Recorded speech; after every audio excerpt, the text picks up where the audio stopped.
ሰላም ውድ ተማሪዎች በዚህ ቪዲዮ 3 ለሰኖችን በማካተት ዩኒት 5ን የምናጠቃልል ይሆናል። በመጀመሪያ የምንመለከተው 5.4 ነን አላይድ ሙቭመንት ኦር ኤንኤኤም የሚባለውን ነው ማለት ነው። ነን አላይድ ሙቭመንት ማለት ባጭሩ ምንድነው? በቀዝቃዛው የዓለም ጦርነት ጊዜ ለሁለት የተከፈለች ዓለም እንዳለች አይተናል። የምስራቁና የምዕራቡ ዓለም። የምዕራቡን ዓለም አሜሪካ እየመራች የምስራቁን ደግሞ ራሽያ እየመራች እንደነበር አይተናል ማለት ነው። ይህ ነን አላይድ ሙቭመንት የሚባለው እንቅስቃሴ ምንድነው? ከሁለቱም ጎን ያለ መሆን እንቅስቃሴ ነበረ ማለት ነው። ባጭሩ ሀሳቡን ለመያዝ ያክል the non-allied movement NAM was formed during the Cold War as an organization of states that did not seek to formally align themselves with either the United States or the Soviet Union but sought to remain independent or neutral ማለት ነው። ቅድም እንዳልኳችሁ ይሄንን አላይን ሙቭመንት የሚባለው እንቅስቃሴ በቀዝቃዛው የዓለም ጦርነት ጊዜ ፎርም የተደረገ ተቋም ነው። ይህም ተቋም ምንድነው? ከነዚህ ከታላላቅ ሀገራቶች ማለትም ከአሜሪካና ከሶቪየት ዩኒየን በሰዓቱ ከነበሩት የቀዝቃዛው የዓለም ጦርነት መሪ ከነበሩት ሀገራቶች ማለት ነው ከነሱ ጋር ነፃ የመሆን ወይም እነሱ ጋር ያለመካተት ኒውትራል የመሆን አቋም ነበረ ማለት ነው። ይሄንን አላይን ሙቭመንት የምንለው NAM is an international organization which was not officially aligned with or against any significant power block ማለት ነው። ይህንን አላይን ሙቭመንት የሚባለው እንቅስቃሴ እንግዲህ ዓለም አቀፋዊ የሆነ ተቋም ነው። ዓለም አቀፋዊ ከመሆኑም በተጨማሪ አላይን ያለማድረግ ኦፊሻሊ ወይንም በግልጽ አላይን ያለማድረግ ወይንም የመተባበር ብቻ ሳይሆን አጌንስትም ያለመሆን ወይንም ተቃውሞ ያለመቆምም ሀሳብ ነበረ ማለት ነው። ኒውትራል ናቸው ወይንም ደግሞ ድምፀ ተአቅቦ ላይ ያሉ ሀገራቶች ናቸው ማለት ነው። የትኛውንም ሀገር አይተባበሩምም አይቃወሙም ማለት ነው። ኒውትራል ናቸው ማለት ነው። የነን አላይድ ሙቭመንት አባል የሆኑት ሀገራቶች ማለት ነው። almost all Asian, African and Latin American states are members and they have come together despite all the political, economic and cultural differences between them ማለት ነው። ብዙዎቹ የኤዥያ ወይም የሩቅ ምስራቅ ሀገራቶች፣ የአፍሪካ ሀገራቶች እንዲሁም የደቡብ አሜሪካ ሀገራቶች ማለት ነው የዚህ ነን አላይድ ሙቭመንት ወይንም ያልተባበሩት ተቋም አባል ነበሩ ማለት ነው። እነዚህም ሀገራቶች ማለት ነው የኤዥያ፣ የአፍሪካ እንዲሁም የደቡብ አሜሪካ ሀገራቶች በመካከላቸው የፖለቲካ፣ የኢኮኖሚ እንዲሁም የባህል ልዩነት ቢኖርም ነገር ግን በዚህ ተቋም አንድ ነበሩ ማለት ነው። ነን አላይድ ሙቭመንት doesn't mean the neutrality of the state on global issue. It was always peaceful intervention in world politics ማለት ነው። ነን አላይድ ሙቭመንት ስንል እንግዲህ ኒውትራሊቲ ያልነውን ወይንም ደግሞ ድምፅ ተአቅቦ ሙሉ በሙሉ ድምፃቸውን ያቅባሉ ማለት አይደለም። ነገር ግን በዓለም አቀፉ የፖለቲካ ጉዳይ ላይ ጣልቃ ይገባሉ። እንዴት ነው ጣልቃ የሚገቡት? ሰላማዊ በሆነ መንገድ የሁለቱንም ብሎክ ማለትም የአሜሪካንም ወገን የራሽያንም ወገን ከነሱ ጋር ጸብ ውስጥ ሳይገቡ በሰላማዊ መንገድ ነበረ ማለት ነው የዓለምን ፖለቲካ ይጫወቱ የነበሩት በሰዓቱ ማለት ነው። During the early days of the movement, its action were key factors in the decolonization process, which led later to the attainment of freedom and independence ማለት ነው። በመጀመሪያዎቹ የሙቭመንቱ ወይንም የነን አላይን ሙቭመንት የሚባለው እንቅስቃሴ በጀመረበት በመጀመሪያው ወቅቶች ማለት ነው እንቅስቃሴያቸው ዲኮሎናይዜሽን ወይንም ደግሞ እነዚህን የአፍሪካ፣ የኤዥያ እንዲሁም ደግሞ የደቡብ አሜሪካ ሀገራቶች ከቅኝ ግዛት ነፃ እንዲወጡ ሀሳብን ያቀረበ እንቅስቃሴ ነበር።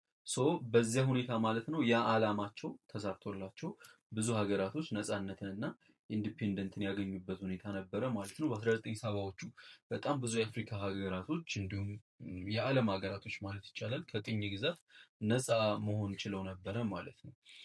The basic concept of the NAM or non-allied movement originated in 1955 during the Asia African Bandung Conference held in Indonesia ማለት ነው።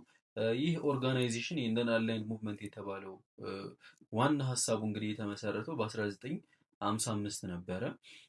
የተመሰረተበትን ቦታ ባንደንግ ላይ በተደረገው ኮንፈረንስ ኢንዶኔዥያ ውስጥ ነበረ ማለት ነው።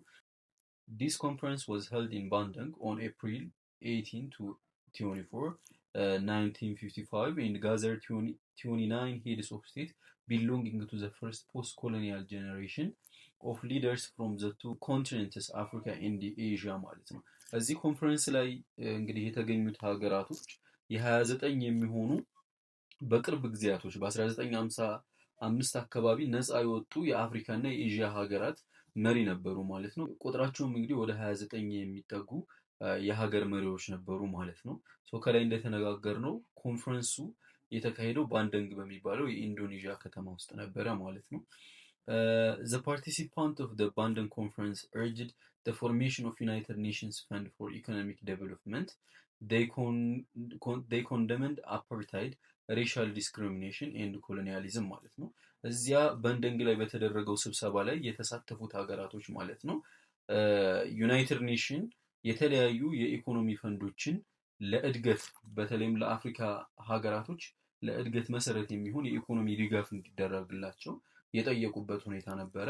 ያንንም የጠየቁበት ምክንያት ምንድን ነው? እነዚያ የምዕራብ በዝባዥ ሀገራቶች እነ እንግሊዝ፣ ፈረንሳይን የመሳሰሉት እንግዲህ አፍሪካን አድቅቀዋት ነው ማለት ይቻላል የወጡት ወይንም ነፃ ያወጧት ማለት ነው። በስተመጨረሻም በህዝቡ ትግል እነዚህ የተሰበሰቡት ሀገራቶች የኢኮኖሚ ድጋፍ የተባበሩት መንግስታት ድርጅት እንዲሰጣቸው ጠይቀው ነበረ ማለት ነው።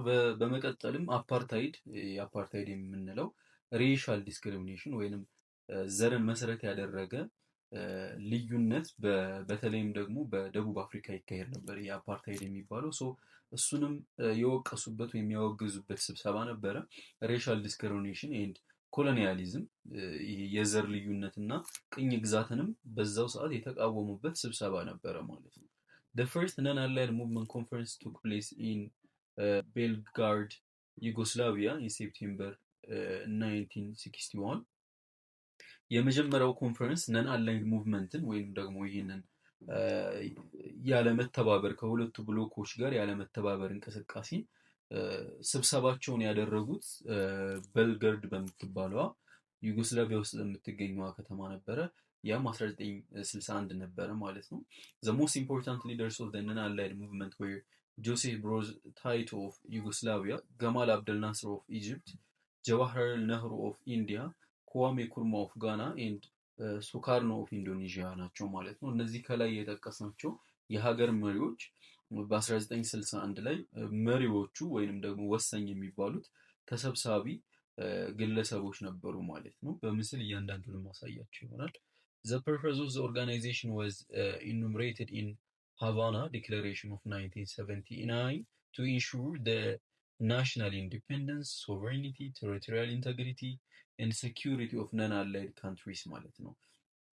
እንግዲህ የኦርጋናይዜሽኑ ወይንም ይሄ ነን አላይድ ሙቭመንት ያለው እንቅስቃሴ ተቋሙ ማለት ነው ዲክለሬሽናቸውን ወይንም አዋጃቸውን 1979 ላይ ነበር ያወጡት።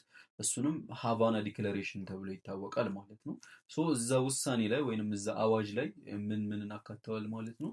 የሀገራቶች ነፃነት ናሽናል ኢንዲፔንደንስ የምንለው፣ ሶቨሬኒቲ ወይም ሉዓላዊነት፣ ቴሪቶሪያል ኢንተግሪቲ የግዛት አንድነት ማለትም አንዲት ሀገር ግዛቷ የኔ ነው ብላ ክሊም ካደረገች ወይንም ዩናይትድ ኔሽን ካጸደቀላት ማለት ነው እሱ ሊከበርላት ይገባል የሚለውን ሀሳብ ነበረ ሲያንጸባርቁ የነበሩት። በመቀጠልም ሴኪሪቲ ኦፍ ነን አላይድ ካንትሪስ እነዚህ ያልተባበሩት ከሁለቱም ብሎኮች ከአሜሪካም ከራሽያም ጎን ያልሆኑት ሀገራቶች ሴኪሪቲ ወይንም ጥበቃ እንዲደረግላቸው ማንም መጥቶ እጁን እንዳይዘረጋባቸው ያወጁበት ሰዓት ነበረ። ኢንዜር ስትረግል አጌንስት ኢምፔሪያሊዝም፣ ኮሎኒያሊዝም፣ ኒዮ ኮሎኒያሊዝም፣ ሬሲዝም ኤንድ ኦል ፎርምስ ኦፍ ፎሬን ሰብጁኬሽን ማለት ነው። በዛም አጋጣሚ እንግዲህ የተለያዩ ስትረግሎችን ወይም ተቃውሞዎችን አድርገዋል ማለት ነው። ተቃውሟቸውን የሚያሰሙት ኢምፔሪያሊዝም ወይም ይሄ ቅኝ ግዛት የምንለው፣ ኮሎኒያሊዝም እንግዲህ የኢምፔሪያሊዝም ተመሳሳይ ቃል ነው። ኢምፔሪያሊዝም በተለያየ መንገድ ሊደረግ ይችላል። ኮሎኒያሊዝም ደግሞ ዳይሬክትሊ አንድን ሀገር ሰብጁጌት ወይም ቅኝ በምንገዛበት ሰዓት ነው ማለት ነው። ኒዮ ኮሎኒያሊዝም ማለት ደግሞ የኮሎኒያሊዝም ደጋፊ ሀገራቶች ወይም ደጋፊ የሆኑ ግለሰቦች እነሱንም የተቃወሙበት ሁኔታ ነበረ። ሬሲዝም ዘረኝነት፣ እንዲሁም ኦል ፎርም ኦፍ ፎሬን ሰብጁጌሽን የትኛውንም ነገር ያካተተ የውጭ ጫና ማለት ነው። እሱንም ሲቃወሙበት የነበረው ሁኔታ ነበረ ማለት ነው። ነን አላይድ ሙቭመንት ስብሰባቸው ላይ ማለት ነው። እነዚህ አዋጆች የነን አላይድ ሙቭመንት ኦርጋናይዜሽን ዋና ዋና ውሳኔዎች ነበሩ ማለት ነው። በመቀጠል የምንመለከተው እንግዲህ በታሪክ ወሳኝና አሁንም ድረስ ኢፌክቱ ወይንም ተጽዕኖ ያለው በአረብ እስራኤል ኮንፍሊክት ወይንም የአረቦችና የእስራኤል ግጭት የሚለው ይሆናል ማለት ነው። በዚህ የተለያዩ ጦርነቶች ተደርገዋል እንግዲህ በአረቦችና በእስራኤል መካከል። እስራኤል ከተመሰረተችበት ከ1948 ጀምሮ እስካሁንም ድረስ ያላባራ ዓለማችንን ሰላም የነሳ ጦርነት አለ ማለት ነው። Before World War I, Palestine was under the occupation of the weak and declining Ottoman Turk administration.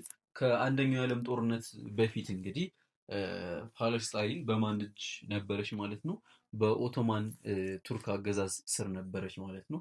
እንግዲህ አንደኛ የዓለም ጦርነትን ኦቶማን ቱርክ ከነ ጀርመን ጎን ሆና ነበር የተዋጋችው። በዛም አጋጣሚ ነበር ፓለስታይንን የተቀማቸው የነበረው ማለት ነው። እንግሊዝ መጨረሻ ላይ የቀማቻት። ሶ በዛ ሰዓት እንግዲህ ኦቶማን ኢምፓየር ወይንም ኦቶማን ቱርክ እየወደቀ ወይንም እየተዳከመ የመጣበት ሰዓት ነበረ ማለት ነው። in 1915 with the hope of securing support against the Ottoman Empire the British promised Palestine for Arabs ማለት ነው። በ1915 ጦርነቱ እየተካሄደ በነበረበት ሰዓት ማለት ነው ኦቶማን ቱርክን እንዳይደግፏት የአረብ ሀገራቶች ኦቶማን ቱርክን እንዳይደግፏት ስለፈራች እንግሊዝ በሚስጥር ምን አለች? የፓለስታይንማ የእናንተ የአረብ ሀገራቶች ቁጥጥር ስር ያደርጋታለሁ የሚል ቃል ገባችላቸው ለአረብ ሀገራቶች ማለት ነው። ነገር ግን ጦርነቱ ከተጠናቀቀ በኋላ መጨረሻ ላይ በሚስጥር አሁንም በድብቅ በሆነ መልኩ ፓለስታይንን ለእስራኤል የሰጠችበት ሁኔታ ነበረ ማለት ነው በታሪክ ስንመለከተው። but in 1917 the British supported the establishment of a Jewish homeland in Palestine in what was known as the Balfour Declaration ማለት ነው። ነገር ግን ሀሳቧን ጥሳ ማለት ነው 1915 ላይ ለአረቦች የገባችላቸውን ቃል በመጣስ 1917 ከሁለት ዓመት በኋላ እነዚህ አይሁዳውያኖች ፓለስታይን ላይ መሬት እንዲኖራቸው ወይንም የራሳቸው የሆነ ሀገር እንዲኖራቸው ባልፈር ዲክለሬሽን ወይንም የባልፈር ውሳኔ በሚለው ሀሳባቸው ላይ አጸደቁ ማለት ነው። ሶ ማጽደቁም ሳይቀር በሚስጥር ፓለስታይንን ለእነዚህ ለጀውሾች ወይንም ለአይሁዳውያኖቹ አሳልፋ የሰጠችበት ሁኔታ ነበረ ማለት ነው። አፍተር ወርልድ ዋር ዋን ኤንድ the destruction of the Ottoman Empire, Britain and France divided up the Middle East into mandates that they controlled directly ማለት ነው። ከአንደኛው የዓለም ጦርነት በኋላ ኦቶማን ቱርክ ከነ ጀርመን ጎን በመቆሟ ሽንፈት ገጠማት ማለት ነው። በስተመጨረሻም ብዙ የመካከለኛው ምስራቅ በኦቶማን ቱርክ ቁጥጥር ስር ነበረ በሰዓቱ። ሶ እነዛን የኦቶማን ግዛቶች እንግሊዝና ፈረንሳይ እንደ ራሳቸው አስተዳዳሪነት አድርገው ወረሷት ማለት ነው። ዳይሬክትሊ ኮንትሮል ለማድረግ ወይም በቀጥታ ኮንትሮል ለማድረግ ከኦቶማን ቱርክ ቀሟት። This included the territory of Palestine where the British officials had supported growing Jewish migration from Europe ማለት ነው። እንግዲህ ከነዚህ ከመካከለኛው ምስራቅ ከሚባሉት ሀገራቶች መካከል ከጦርነት አትውጪ ተብላ የተጻፈላት የምትመስሏን ፓለስታይን ያጠቃለለ ነው እንግዲህ የመካከለኛው ምስራቅ የምንለው። ሶ በዚህ አጋጣሚ የእንግሊዝ ባለስልጣናት ማለት ነው ከተለያዩ የምዕራብ ሀገራቶች ወይንም ከዩሮፕ ተሳደው የሚመጡ አይሁዳውያኖች ፓለስታይን ላይ ቦታ ወይንም መሬት እንዲኖራቸው መደገፍ ጀመሩ ወይንም ሰፖርት ማድረግ ጀመሩ ማለት ነው። ሶ in 1920s and 30s there was a growing Jewish immigration into Palestine በ1920ዎቹ እና 30ዎቹ ማለት ነው በጣም በብዙ ሁኔታ ከምዕራብ ሀገራቶች አይሁዳውያኖቹ እየተሰደዱ ወደ ፓለስታይን ይገቡ ነበረ ማለት ነው። as a reaction against anti-Semitism in Europe በምዕራብ ሀገራቶች እነዚህ አይሁዳውያኖች ተሳደው በሚኖሩባቸው ሀገራቶች ማለት ነው ከፍተኛ የሆነ ጥላቻ ይገጥማቸው ነበረ ወይንም የዩሮፕ ሀገራቶች አይቀበሏቸውም ነበረ። ከሴሚቲክ ከሚባሉት ወይንም ከነዚህ ከአይሁዳውያኖቹ ጎን አይቆሙም፣ ሙሉ በሙሉ ይጠሏቸዋል። እንግዲህ ከታሪክም አንጻር ስንመለከተው በሁለተኛው የዓለም ጦርነት ወቅት አዶልፍ ሂትለር ከ5 ሚሊዮን በላይ የሚሆኑ አይሁዳውያኖችን እንደገደለ እናውቃለን ማለት ነው። ሶ ያንንም ተመልክቶ እነዚህ አይሁዳውያኖች ምን የሚባል እንቅስቃሴን ፈጠሩ? ዚዮኒዝም የሚባል እንቅስቃሴን ፈጠሩ። ይህ ዚዮኒዝም የሚባለው ሀሳብ ምንድን ነው? የጂዊሽ ኔሽናሊስት ሙቭመንት ግሪው ኢን ፖፑላሪቲ ሶ ዚዮኒስት ዋንትድ ቱ ክሬት የጂዊሽ ሆምላንድ ማለት ነው። በአጭሩ ዚዮኒዝም ማለት በፓለስታይን ላይ ሆምላንድ ወይንም ቤት እንዲኖራቸው የራሳቸው ሀገር እንዲኖራቸው የማድረግ ሀሳብ ነበረ የዚዮኒዝም የሚባለው ሀሳብ ማለት ነው። ይህ ከላይ የምንመለከተው ግለሰብ ቴዎዶር ሄርዝል ይባላል። ጋዜጠኛ ነው። ይህ ግለሰብ ነው ዚዮኒዝም የሚባለውን አይዲያ ያመነጨው ማለት ነው። ቴዎዶር ሄርዝል the founder of Zionism encouraged Jews to move to Palestine and buy lands with the ultimate goals of having enough land to establish a state ማለት ነው። ይህ ጋዜጠኛ ወይንም ሄርዝል የምንለው ግለሰብ የዚዮኒዝም ፈጣሪ እንደሆነ ነግሬያችኋለሁኝ። የተለያዩ አይሁዳውያኖች ወደ ፓለስታይን ከሄዱ በኋላ በብዙ ብር በሚቆጠር መልኩ ከፓለስቲን ህዝቦች መሬት እንዲገዙ ያደርጋቸዋል ማለት ነው። መሬት ከገዙ በኋላ ምንን ለማመቻቸት ነው ማለት ነው? ሀገረ መንግስትን ለመፍጠር ቀላል ስለሚሆንላቸው ነው ማለት ነው። በጣም ብዙ የሚባሉ አይሁዳውያኖች እንግዲህ ወደ አሁኗ እስራኤል ወይንም ወደ ፓለስታይን በሚገቡበት ሰዓት የፓለስታይናውያኖችን መታወቂያ ነበረ በሰዓቱ ይዞ የነበሩት። ነገር ግን አሁን ታሪክ ተገልብጦ ፓለስታይኖች ከፍተኛ የሆነ መገለል ይደርስባቸዋል፣ ግድያ ይደርስባቸዋል፣ ወይንም ይህ መሬት የእናንተ አይደለም የኛ አይሁዳውያኖች ነው የሚል ሀሳብ ይቀርብባቸዋል ማለት ነው። ነገር ግን መጀመሪያ እነዚህ አይሁዳውያኖች ወደ ፓለስታይን በሚገቡበት ጊዜ የራሳቸውን የፓለስታይኖችን መታወቂያ በመያዝ መሬት ከነሱ በመግዛት ነበረ ማለት ነው ሀገረ መንግስታቸውን ያቋቋሙ የነበሩት። the demand for an independent Jewish state increased after the Holocaust ለአይሁዳውያኖች ኢንዲፔንደንት ወይንም ነፃ የሆነ ሀገረ መንግስት የመገንባት ሀሳብ የበለጠ እየተፋፋመ የመጣው አዶልፍ ሂትለር ባካሄደው ሆሎኮስት ወይንም ጭፍጨፋ ነበረ ማለት ነው። ቅድም እንዳልኳችሁ እንግዲህ አዶልፍ ሂትለር በሚሊዮኖች የሚቆጠሩ አይሁዳውያኖችን ጨፍጭፏል ማለት ነው። in 1947 in the aftermath of the Holocaust the systematic state sponsored the killing of 6 million Jewish men, women and children and millions of others by Nazi Germany and it is collaborated during World War II ማለት ነው። ይሄ ሆሎኮስት የሚባለው ሀሳብ ባጭሩ ምንድነው? አዶልፍ ሂትለር አይሁዳውያኖችን የጨፈጨፈበት ሁኔታ ነው በታሪክ ሆሎኮስት ብለን የምንጠራው። ይሄ ሆሎኮስት የምንለው ሲስተማቲክ የሆነ በመንግስት ስፖንሰርድ የሆነ ጭፍጨፋ ነው። ይህም ጭፍጨፋ ወደ 6 ሚሊዮን የሚሆኑ አይሁዳውያኖችን ህይወት የቀጠፈ ነበረ ማለት ነው። ከነዛም ሰዎች መካከል እንግዲህ ሴቶች፣ ህፃናቶች፣ በሚሊዮኖች የሚቆጠሩ ግለሰቦችም ያለቁበት ሁኔታ ነበረ ማለት ነው በሁለተኛው የዓለም ጦርነት ጊዜ። ከዛ በኋላ ነው እንግዲህ ከሆሎኮስት በኋላ አይሁዳውያኖች የራሳቸው የሆነ ቤት ያስፈልጋቸዋል፣ ሀገረ መንግስት ያስፈልጋቸዋል፣ ስቴት ወይንም መንግስት ያስፈልጋቸዋል የሚለው ሀሳብ የበለጠ እየተጧጧፈ የመጣው ማለት ነው። ከዛ በፊት ግን በታሪክ እንደምናውቀው አይሁዳውያኖች ቤት የላቸውም። ከእስራኤል ምድር ከተባረሩ በኋላ በተለያየ ምክንያት ማለት ነው የራሳቸው የሆነ መኖሪያ ሀገር አልነበራቸውም። በአፍሪካ እንዲሁም በኤዥያ በአሜሪካም ጨምሮ በተለያዩ ሀገራቶች ተሳደው ነበር የሚኖሩት ማለት ነው። ሀገራችንም ኢትዮጵያ ውስጥ ፋላሻ ተብለው እንደሚኖሩ እናውቃለን ማለት ነው በሰዓቱ። the British government presented the case of Palestine to the United Nations የእንግሊዝ መንግስት እንግዲህ የፓለስታይንን ጉዳይ ለተባበሩት መንግስታት ድርጅት አሳልፎ ሰጠ፣ ማንዴቱን ማለት ነው።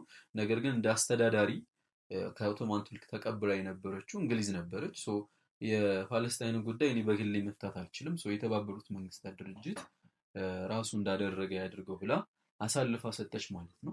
the United Nations General Assembly decided the partition of Palestine into Jewish and Arab states ማለት ነው። እንደሚታወቀው እንግዲህ የተባበሩት መንግስታት ምን አይነትን ውሳኔ ያስተላለፈ ማለት ነው? በጀነራል አሴምብሊው ወይንም ከዚህ በፊት ስለ ጀነራል አሴምብሊ ባወራ ነው የተለያዩ የዓለም ሀገራቶች የ193ቱም ተወካይ ሀገራቶች ስብሰባ ያደርጋሉ። እዛ ስብሰባ ላይ ምን ተወሰነ?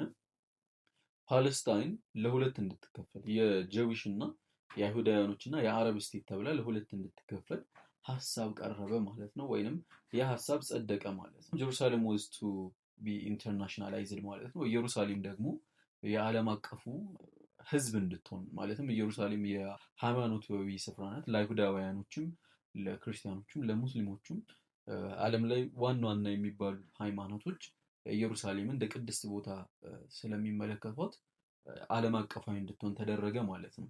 ይህም ውሳኔ ማን ነው? የተባበሩት መንግስታት ድርጅት ውሳኔ ነበረ። The Arabs opposed the decision, claiming the Palestine only for Arabs. አረቦች ይህንን የተባበሩት መንግስታትን ውሳኔ ውድቅ አደረገ።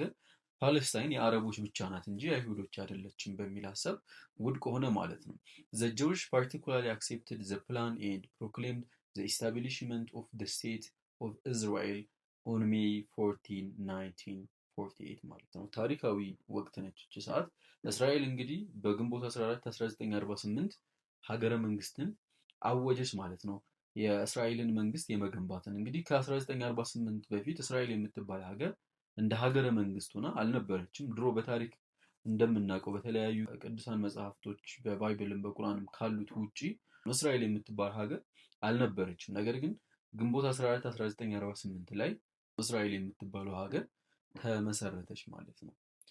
ያ ማለት ባጭሩ የዩናይትድ ኔሽንን አዋጅ አይሁዳውያኖቹ ተቀብለውት ነበረ ማለት ነው። the first Arab-Israeli war of 1948 እንግዲህ አረቦች ይህንን ሀሳብ የተባበሩት መንግስታት ድርጅትን ሀሳብ እንዳልተቀበሉት ተመልክተናል። በዛው አመት ነበረ እንግዲህ አረቦች እስራኤል ላይ ጦርነት ያወጁት። የሚገርማችሁ ነገር አራት የሚሆን ጦርነቶችን አድርገዋል። በአምስቱም አልተሳካላቸውም አረቦች ማለት ነው። በእስራኤል አሸናፊነት ነበረ ሲጠናቀቅ የነበረው። on May 15 1948 the government of Egypt, Syria, Iraq and Transjordan or the present Jordan declared war on Israel ማለት ነው። በግንቦት 15 1948 ከአንድ ቀን በኋላ ማለት ይቻላል የግብፅ፣ የሱሪያ፣ የኢራቅ እንዲሁም ደግሞ የጆርዳን ሀገር መሪዎች እስራኤል ላይ ጦርነት አወጁ ማለት ነው። the Jewish successfully repulsed repeated Arab attacks አይሁዳውያኖቹ እንግዲህ በሚገባ ሁኔታ የአረቦቹን ጥቃት መቋቋም ቻሉ ማለት ነው። በዚህ ወቅት እንግዲህ አሜሪካም የተለያዩ የምዕራብ ሀገራቶች ከእስራኤል ጎን እንደሆኑ መዘንጋት የለበትም። by early 1949 the Israelis had managed to occupy half of Jerusalem and the northwest coastal area along the Mediterranean Sea ማለት ነው። በ1949 እንግዲህ እስራኤሎች ግማሽ የሚሆነውን የኢየሩሳሌምን ክፍል መቆጣጠር ቻሉ ማለት ነው። በመቀጠልም ያም ሳይበቃቸው የተለያዩ ኮስታል ኤሪያዎችን ወይንም ደግሞ የባህር ጠረፍ አካባቢዎችን የሜዲትራኒያን ሲን ጨምሮ መቆጣጠር ቻሉ ማለት ነው። በካርታ ማሳያችሁ ይሆናል ይህንን ሀሳብ። in Israel the war is remembered as the war of independence የ1948ቱ ጦርነት እንግዲህ በእስራኤላውያኖች እንደ ነጻነት አድርገው ነበረ የሚመለከቱት የነበረው። ሀገራቸውን ከአረቦች ነፃ ያወጡበት ጦርነት ብለው ነው የሚያስቡት። በዛም ነው የሚያስታውሱት ማለት ነው። እስካሁንም ድረስ the Israel Independence Day ብለውም ያከብራሉ ማለት ነው። in the Arab world it came to be known as the Nakba or Nakba catastrophe በአረቡ የዓለም ደግሞ የ1948ቱ ጦርነት እንደ ካታስትሮፍ ወይም እንደ ቅስፈት አድርገው ነበረ ማለት ነው የተመለከቱት። የሚያስታውሱትም እንደ ቅስፈት ነበረ፣ ከላይ እንደተላከባቸው ቅስፈት ማለት ነው። because of the large numbers of refugee and displaced persons resulting from the war እንደ ቅስፈት አረቦች የተመለከቱበት ምክንያት ደግሞ ምንድን ነው? በጦርነቱ ምክንያት በብዙ የሚቆጠሩ ስደተኞች እንዲሁም ደግሞ ከሀገራቸው የተፈናቀሉ ግለሰቦች ከቁጥር አንጻር በጣም ብዙ ስለነበሩ የአረብ ሀገራቶች የ1948ቱን ጦርነት እንደ ካታስትሮፍ ነበረ ይመለከቱት የነበሩት ማለት ነው። እዚህ ጋር በካርታ የምንመለከተው እንግዲህ የተባበሩት መንግስታት ድርጅት ፓለስታይንን ለጀዊሽ ለአይሁዳውያኖች እና ለፓለስታይኖች እንዴት እንደተከፈሉ ነው የሚያሳየን ማለት ነው። በዚህኛው ከለር የምንመለከተው የአረቡ ወርልድ ወይንም የፓለስታይኖቹ ነው። ኦልሞስት በቢጫ ከለር የሚመስለው ደግሞ ለአይሁዳውያኖቹ የተሰጠው ምድር ነው። እነዚህ በሰማያዊ ከለር ያሉት ማለት ነው የቅድስቱ ቦታ ወይንም የኢንተርናሽናሉ ዓለም አቀፉ ማህበረሰብ ቅድስቱን ስፍራ እየሄደ እንዲጎበኝ ያደረገበት ሁኔታ ነበረ። ባጭሩ ይሄ የተባበሩት መንግስታት ድርጅት በ1947 ፓለስታይንን የከፋፈለበት ሁኔታ ነው የሚያሳየን ማለት ነው ምስሉ። በመቀጠል የምንመለከተው ጦርነት ሁለተኛ የአረብና የእስራኤሎች ጦርነት 1956 ላይ የተደረገው ነው። ያም ጦርነት ዘ ሲዩዝ ዋር ይባላል ማለት ነው። on July 26 1956 ገማል አብደል ናስር announced the nationalization of the Suez Canal Company በጁላይ 26 1956 በሰዓቱ የግብፅ አስተዳዳሪ የነበረው ገማል አብደል ናስር እንግዲህ የሲዩዝን ካናል በራሱ ወይንም ደግሞ የግብፅ ናት ብሎ አወጀ ማለት ነው። on October 29 1956 Israel forces attacked Egypt and started the second Arab-Israeli war, also known as the Suez Canal crisis ይባላል ማለት ነው። በኦክቶበር 29 1956 እንግዲህ የእስራኤል ኃይሎች ግብጽ ላይ ጦርነት አወጁ። ያም ጦርነት ምን ተብሎ ይታወቃል? ዘ ሲዩዝ ካናል ክራይሲስ ተብሎ በሌላ ስሙ ይታወቃል ማለት ነው። በመቀጠልም እንደ ሁለተኛው የአረቦችና የእስራኤል ጦርነት ተደርጎም በታሪክ ይታወሳል ማለት ነው። ብሪቴን ኤንድ ፍራንስ ሰፖርትድ እስራኤል። እንደሚታወቀው እንግሊዝና ፈረንሳይ ከእስራኤል ጎን ነበሩ። ሶቪየት ራሽያ፣ ዩኤስኤ ኤንድ ዩናይትድ ኔሽን ፎርስድ እስራኤል፣ ብሪቴን ኤንድ ፍራንስ ቱ ስታፕ ዘ ዋር ኤንድ ዊዝድራው ዴር ፎርስስ ማለት ነው። ራሽያ፣ አሜሪካ እንዲሁም የተባበሩት መንግስታት ድርጅት እንግዲህ እስራኤልን፣ እንግሊዝንና ፈረንሳይን ጦርነቱን እንዲያቆሙ ከግብፅም ደግሞ ለቀው እንዲወጡ ታዘዘ ማለት ነው። ዚስ አክሽን ሴቭድ ኢጅፕት ፍሮም ቶታል ዲፊት ማለት ነው። እና አሜሪካ እና ራሽያ እንዲሁም የተባበሩት መንግስታት ድርጅት ያወጣው አዋጅ ግብፅን ከሙሉ ለሙሉ ሽንፈት ነፃ አውጥቷታል ማለት ነው። ያ ማለት ኦልሞስት ግብፅን ልትቆጣጠራት ደርሳ ነበረ ማለት ነው እስራኤል እና አሜሪካ ባያስቆማት ኑሮ። ሌላኛውና ሶስተኛው ጦርነት ዘ ሲክስ ዴይስ ዋር ወይም የስድስት ቀኑ ጦርነት የሚባለው ነው። ዘ ሲክስ ዴይስ ዋር ኦልሶ ኖን አዝ ዘ ሰርድ አረብ እስራኤሊ ዋር ወዝ ብለዲ ኮንፍሊክት። የስድስት ቀኑ ጦርነት በጣም ደም አፋሳሽ የነበረ ጦርነት ነበረ። በሌላም ስሙ ሶስተኛው የአረብና የእስራኤል ጦርነት ተብሎ ይታወቃል። ኢት ፎውት ኢን ጁን 1967 ቢትዊን እስራኤል ኤንድ አረብ ስቴትስ ኦፍ ኢጅፕት፣ ሳይሪያ፣ ጆርዳን ማለት ነው። ከመጀመሪያው የአረቦችና የእስራኤል ጦርነቶች ጋር ተመሳሳይ በሆነ መልኩ ግብፅ፣ ሱሪያ እና ጆርዳን የተሳተፉበት ጦርነት ነበረ ማለት ነው። ኦን ጁን 5 1967 the Israel Air Force attacked Egyptian air base and destroyed most of their forces while it was still on the ground ማለት ነው። በ1967 እንግዲህ የእስራኤል የአየር ኃይል የግብፅን የጦር ቤዝ ማለት ነው ወይም የጦር መሰረት ሙሉ በሙሉ አወደመችባቸው ማለት ነው። ያንንም ያደረገችው ጦርነቱ ከመጀመሩ በፊት ነበረ። ግብፃውያኖች ምንም የሚያነሱት አጡ፣ ሙሉ የጦር መሳሪያቸው ስለወደመ ማለት ነው። ዘ ዋር ሪዛልትድ ኢን እስራኤል ኮንትሮሊንግ ዘ ጎላን ሃይትስ፣ ጀሩሳሌም፣ ዌስት ባንክ፣ ደ ጋዛ ስትሪፕ ኤንድ ሲናይ ማለት ነው። በሶስተኛው የአረብ እስራኤሊ ጦርነት ማስታወስ ያለባችሁ ምንድን ነው? እስራኤል እነዚህን የጎላንን ከፍታ፣ ኢየሩሳሌምን፣ ዌስት ባንክን፣ ጋዛን በመቀጠልም የሲናይን በረሃ የተቆጣጠረችበት ሁኔታ ነበረ ማለት ነው። የስድስት ቀኑ ጦርነት ለእስራኤል አመርቂ ውጤት ነበር ይዞላት የመጣው ማለት ነው። አራተኛው የአረብ እስራኤል ጦርነት ዮም ኪፐር ዋር ይባላል። ዮም ኪፐር ማለት የእስራኤላውያኖቹ ክብረ በዓል ነበረ። በዛ ክብረ በዓል ቀን ነበረ አረቦቹ ያጠቋቸው ማለት ነው። በዛም ተነስቶ ነው ዮም ኪፐር ተብሎ የሚጠራው ማለት ነው። ኦን ኦክቶበር 6 1973 ኢጂፕቲያን ኤንድ ሳይሪያን ፎርሰስ ላውንችድ ኤ ኮኦርዲኔትድ አታክ አጌንስት እስራኤል ኦን ዮም ኪፑር ማለት ነው። ዘ ሆሊስት ዴይ ኢን ዘ ጂዊሽ ካላንደር። በኦክቶበር 6 1973 ግብፅና ሱሪያ እስራኤል ላይ ጥቃት ፈጸሙ። ያንን ጥቃት የፈጸሙበት ቀን ዮም ኪፑር ይባላል። ቅድም እንዳልኳችሁ ዮም ኪፑር ማለት ደግሞ በአይሁዳውያኖቹ ዘንድ ሆሊ ወይንም ደግሞ ቅድስት ቀን ነው ማለት ነው። የተቀደሰ ቀን ነበር። በዛ ቀን ነው ጦርነቱን የጀመሩት። ኦን ኦይል ኤምባርጎ ዋዝ ፕሌስድ ኦን ዘ ዌስተርን ኔሽንስ ዛት ሰፖርትድ እስራኤል። እስራኤልን ይደግፉ ለነበሩት የምዕራብ ሀገራቶች የኦይል ወይንም የነዳጅ ክልከላ ተደረገባቸው ወይንም ማዕቀብ ተደረገባቸው። ኦይል ፕራይስስ ኢንክሪዝድ ድራስቲክሊ።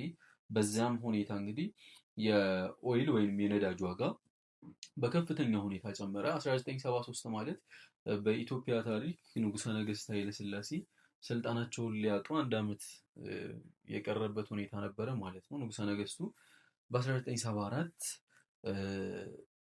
ከስልጣናቸው የተባረሩበትና የሰለሞን ስርወ መንግስት ለመጨረሻ ጊዜ ያበቃበት ነበረ። ይህንን ያነሳውበት ምክንያት ለንጉሠ ነገሥት ኃይለ ሥላሴ መውደቅ የመጀመሪያው ምክንያት የአረብ እስራኤል ጦርነት ነበረ። እንዴት ስንል የነዳጅ ዋጋ በከፍተኛ ሁኔታ ጨምሮ ስለነበረ የተለያዩ የኢትዮጵያ ድራይቨሮች ደግሞ ኃይለ ሥላሴ ላይ አመፅ በማስነሳታቸው ነው ማለት ነው። ወደ ታሪካችን ስንመለስ ዘ ዩናይትድ ስቴትስ ኦፍ አሜሪካ was supporting the Israeli forces while the Soviet Union was on the side of Egypt ማለት ነው። አሜሪካ እስራኤልን ትደግፋለች በአራተኛው የአረብ እስራኤል ጦርነት ጊዜ፣ ራሽያ ደግሞ ግብፅን ትደግፋለች ማለት ነው። The Arab forces were defeated and Israel seized even more territory in the Golan Heights. በዚህም ጦርነት እንግዲህ አሸናፊዎቹ እስራኤላውያኖቹ ነበሩ ማለት ነው። በጣም ብዙም የሚባል ቴሪቶሪ ወይንም ግዛትን አምጥቶላቸዋል ማለት ነው። ዘ ፓለስታይን ሊበሬሽን ስትራግል ኮንቲኒውድ አንደር ዘ ሊደርሺፕ ኦፍ ፒኤልኦ። የፓለስታይናውያኖች ትግል እንግዲህ ፒኤልኦ በሚባለው ወይም ፓለስታይን ሊበሬሽን ኦርጋናይዜሽን በሚባለው ተቋም የቀጠለበት ሁኔታ ነው ማለት ነው። በእስራኤል እና በፓለስታይን መካከል ሰላም የሰፈነበት ወቅት የለም እንግዲህ በታሪክ እንደምናውቀው። በመቀጠል ያሲር አረፋት ወዝ ፓለስታይን ፖለቲካል ሊደር። በሰዓቱ ያሲር አረፋት እንግዲህ ከመሞቱ በፊት የፓለስታናውያኖች የፖለቲካ መሪ ነበረ። ይህ በምስሉ ላይ የምንመለከተው እሱ የሚያደርጋት ከላይ አናቱ ላይ የሚጠመጥማት ጥምጣም ማለት ነው የፓለስታይኖች የነፃነት መሳሪያ አድርገው ነው የሚመለከቷት። አሁንም ድረስ የፓለስታይን ደጋፊዎች ይቺን ጥምጣም ያደርጓታል ማለት ነው። ሂ ዋዝ ቼርማን ኦፍ ፓለስታይን ሊበሬሽን ኦርጋናይዜሽን። ያሲር አረፋት እንግዲህ የዚህ ኦርጋናይዜሽን ፓለስታይን ሊበሬሽን ኦርጋናይዜሽን የምንለው ተቋም ቼርማን ወይንም አስተዳዳሪ ነበረ። ያንንም የሚያስተዳድረው ከ1969 እስከ 2004 እስካለፈበት ጊዜ ድረስ ነበረ ማለት ነው።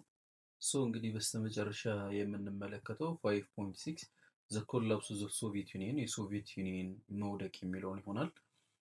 ጎርባቾቭ ፖሊሲ። ጎርባቾቭ የምንለው ግለሰብ በ1980ዎቹ የራሽያ አስተዳዳሪ ሆኖ የወጣው ግለሰብ ነበረ። ማይክል ጎርባቾቭ ቢከም ደ ሊደር ኦፍ ደ ሶቪየት ኮሚኒስት ፓርቲ ኢን 1985።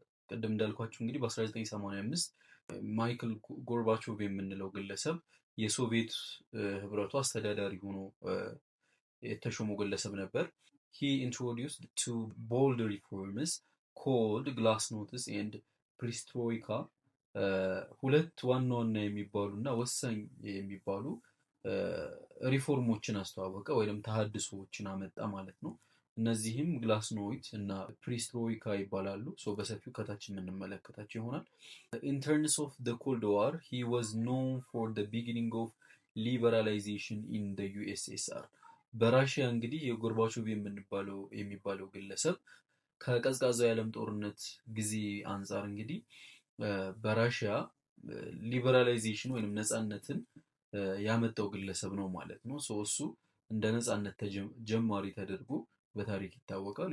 ሚካኤል ጎርባቾቭ የምንለው ግለሰብ ይሄ ነው። ሁለቱ ያመጣቸው ዋና ዋና ሪፎርሞች ወይም ተሃድሶዎች ከላይ እንዳየናቸው የመጀመሪያው ግላስኖት የምንለው ነው። የራሽያን ወርድ ፎር ኦፕንነስ ኦር ፐብሊሲቲ ማለት ነው። የራሽያ ቃል ነው የግላስኖት የምንለው። ትርጉምም ደግሞ ግልጽ መሆንና ወይንም ለህዝቡ ክፍት መሆንና ፐብሊሲቲ ወይንም የተራውን ህዝብ የማማከል ሁኔታን ያዘለች ቃል ናት ማለት ነው። ወዝ ኤ ኮል ፎር ኤ ግሬተር ትራንስፓረንሲ ኢን ዘ ሶቪየት ገቨርንመንት። የሶቪየት ገቨርንመንት ወይንም የራሽያ መንግስት ተጠያቂነትን እንዲያመጣ የፈቀደች ሀሳብ ነች። አሎዊንግ ሞር ፍሪደም ኦፍ ስፒች ኤንድ ፍሪደም ኦፍ ፕሬስ ማለት ነው። በራሽያ ውስጥ የመናገር ነፃነት እንዲሁም ደግሞ የጋዜጠኝነት የሚዲያ ነፃነትን የፈቀደች ቃል ናት ማለት ነው። የመጀመሪያው ሪፎርም ግላስኖት የምትባለዋ ሪፎርም ነች ማለት ነው።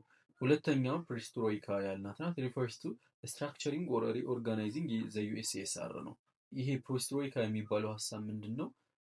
ሪስትራክቸሪንግ ዳግም መዋቅርን የመፍጠር እና ሪኦርጋናይዚንግ ይህንን ተቋሙንም ደግሞ እንደ አዲስ የመፍጠር ነው ማለት ነው። እነዚህ ተሃድሶዎች በዩኤስኤስአር ወይንም በድሮ ሶቪየት ህብረት ላይ የመጣ ተሃድሶ ነበረ ማለት ነው። ፕሪስትሮይካ የሚለው ሀሳብ ምንድን ነው? ኢት ዋዝ ሙቭመንት ኤምድ አት አሎዊንግ ፕራይቬት ኦነርሺፕ ኦፍ ሰም ቢዝነስስ። ፕራይቬት ወይንም የግል ባለሀብትነትን የመፍቀድ ሁኔታ ነበረ ማለት ነው። እንግዲህ በራሽያ ታሪክ በፍጹም ተደርጎ የማይታወቀውን የግል ባለሀብትነትን የፈቀደ ሀሳብ ነው የፕሪስትሮይካ የሚባለው ማለት ነው። በራሽያ ሁሉም ሀብቶች በመንግስት ቁጥጥር ስር ነበረ የሆኑ የነበሩት። ጎርባቾቭ ፕላን ፎር ኢኮኖሚክ ሪስትራክቸሪንግ ፎከስ ኦን ሃይብሪድ ኮሚኒስት ካፒታሊስት ሲስተም ማለት ነው። ይህ ጎርባቾቭ የምንለው የኢኮኖሚ ሲስተም ምንድን ነው? ሃይብሪድ የሆነ የኮሚኒዝምንም የካፒታሊዝምን የሁለቱንም የአሜሪካንንም የራሽያንም የኢኮኖሚ ሲስተም ያዋቀረ ነው ማለት ነው። ይሄ ጎርባቾቭ ያመጣው የኢኮኖሚ ሲስተም ማለት ነው። ጎርባቾቭስ ሪፎርም ኢንካሬጅድ ፒፕልስ ቱ ዲማንድ ሞር ራይትስ ኤንድ ፍሪደምስ። ጎርባቾቭ ያመጣቸው ተሃድሶዎች ወይም ሪፎርሞች እንግዲህ ህዝቡ የበለጠ ነፃነትን የበለጠ መብትን እንዲጠይቅ አድርገዋል ማለት ነው። ዘይ ስታርትድ ፕሮቴስቲንግ አጌንስት ዜር ገቨርንመንት ኤንድ ኮሚኒስት ሬጂምስ ዛት ኮላፕስ ዋን አፍተር ዘ አዘር ማለት ነው። ሶ የእነዚህን የኮሚኒስት መንግስታቶችን ህዝቦቹ ፕሮቴስት ማድረግ ጀመሩ ማለት ነው፣ ወይም መቃወም ጀመሩ ማለት ነው። ሶ በዚህም አማካኝነት በህዝቡ ተቃዋሚነት አንጻር እንግዲህ የሶቪየት ህብረት እየፈራረሰች መምጣት ጀመረች ማለት ነው። ቼንጅ ኢን ኢስተርን ዩሮፕ እንግዲህ ከጎርባቾቭ የሪፎርም በኋላ በምስራቅ ዩሮፕ የተለያዩ ለውጦች መጡ ማለት ነው። በዋናነት እነዚህ ሳተላይት ብለን ያየናቸው ሀገራቶች እንደ ግል ሀገር ወይም እንደ ሉዓላዊ ሀገር ሆነው መመስረታቸው ነው ማለት ነው። አፍተር ወርልድ ዋር ቱ ዘ ሴንትራል ኤንድ ኢስተርን ዩሮፕ ካንትሪስ ፖላንድ፣ ሃንጋሪ፣ ሮማኒያ፣ ቡልጋሪያ፣ ቼኮስሎቫኪያ ኤንድ ኢስት ጀርመኒ ቢከም ሶቪየት ሳተላይትስ። ከዚህ በፊት እንደተመለከትነው እንግዲህ ከሁለተኛ የዓለም ጦርነት በኋላ የምስራቅ ዩሮፕ ሀገራቶች በተለይም እነ ፖላንድ፣ ሃንጋሪያ፣ ሮማኒያ፣ ቡልጋሪያ፣ ቼኮስሎቫኪያ እና ምስራቅ ጀርመን የሶቪየት ሳተላይት ሀገራቶች እንደሆኑ ከዚህ በፊት አይተናል። ኢን 1989 ናሽናሊስት ሙቭመንት ፈርስት ስታርትድ ኤንድ ብሮት ሪጅም ቼንጅ ኢን ፖላንድ።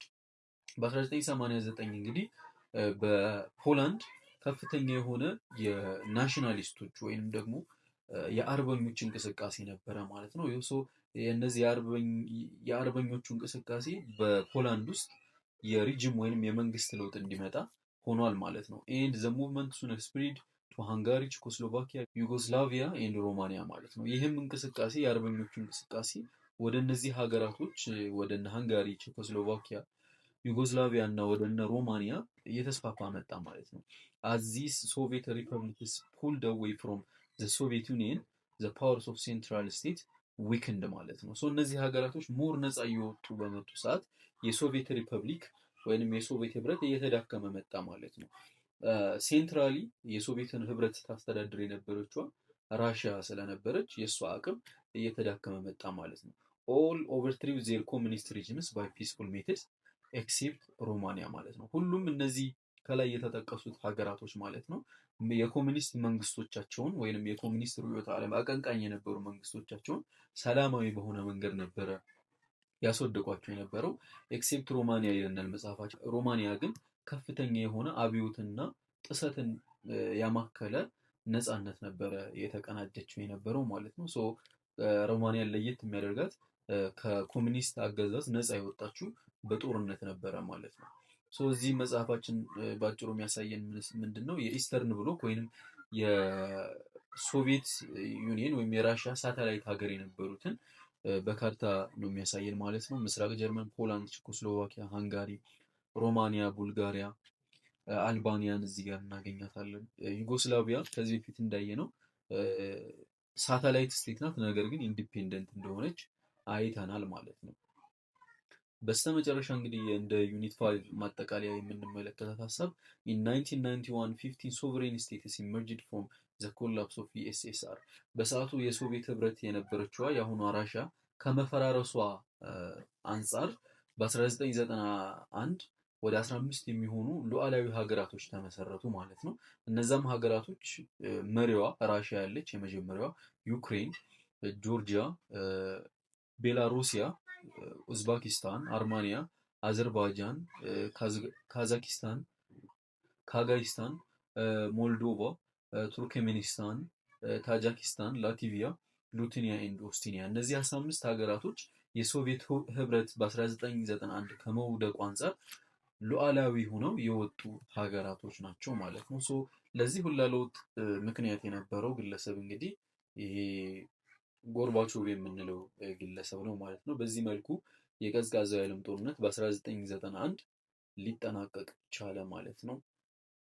የቀዝቃዛው የዓለም ጦርነት በዚህ አጋጣሚ እንግዲህ በአሜሪካ አሸናፊነት ተጠናቀቀ ማለት ነው። ኮሚኒስት የሚባለው ርዕዮተ ዓለም ለአንድና ለመጨረሻ ጊዜ ተሸነፈ።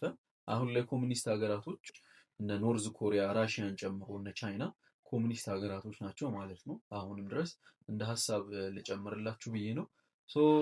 በቀጣይ ምዕራፋችን የምንመለከተው እንግዲህ ዩኒት 6 ኢትዮጵያ ኢንተርናል ዴቨሎፕመንትስ ኤንድ ኤክስተርናል ኢንፍሉዌንስ ፍሮም 1941 ቱ 1991 ይሆናል ማለት ነው።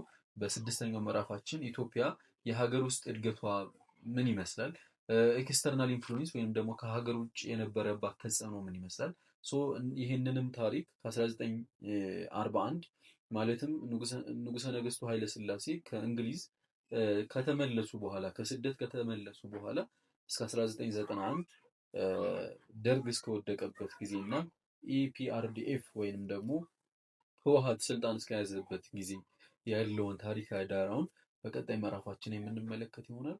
ቴንክስ ፎር ዋቺንግ